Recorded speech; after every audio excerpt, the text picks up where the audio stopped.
वरुड नगर परिषद ही कोणत्या ना कोणत्या कारणास्तव नेहमी चर्चेत असते. मग ते बांधकाम विभागातील टेंडर मॅनेजचा विषय असो किंवा घनकचरा डेपोतील झाडे चोरी प्रकरण असो की अकृषक सातबारा प्रकरण. शहरातील टॅक्स असेसमेंट, पिण्याच्या पाण्याचा प्रश्न, काही प्रभागात रोड नाल्या स्वच्छता अशा अनेक समस्यांचे अजूनपर्यंत प्रश्न निकाली निघाले नाही. आरोग्य व स्वच्छता विभागाने तर भ्रष्टाचाराचा कळस गाठल्याचे शहरात चर्चा आहे. शहरातील मुलताई रोडवर MKS नामक फ्रूट कंपनी आहे. त्या कंपनीमधून नगर परिषदेच्या ट्रॅक्टरने त्या संत्रा कंपनीच्या आतून खराब झालेले संत्र व बाकी कचरा नगर परिषदेच्या ट्रॅक्टरमध्ये उचलून नेण्यासाठी कोणी सांगितले. कंपनीला लागून असलेल्या वजन काट्यावर वजन करून घनकचरा डेपोमध्ये नेला जातो. यात आरोग्य विभागाचे हेतुपुरस्सर दुर्लक्ष होत असून संबंधित ठेकेदाराला अभय देऊन सर्वसामान्य जनतेच्या करातून जमा केलेल्या निधीचा गैरवापर करणाऱ्या नगर परिषदेतील आरोग्य व स्वच्छता अभियंता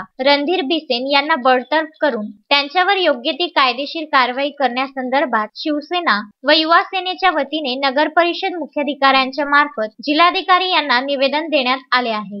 यामध्ये काय झालं की वरुड शहरातला कचरा उचलण्याचं टेंडर जून 2021 मध्ये कॉन्ट्रॅक्टरला देण्यात आलं आणि गव्हर्नमेंटच्या रेटनुसार अंदाजे टनामागे 1600 रुपये, परंतु आपल्या इथलं टेंडर 15% बिलो न गेल्यामुळे ते 1300 रुपयापर्यंतच्या रेटनी टनामागे त्यांना देण्यात आले.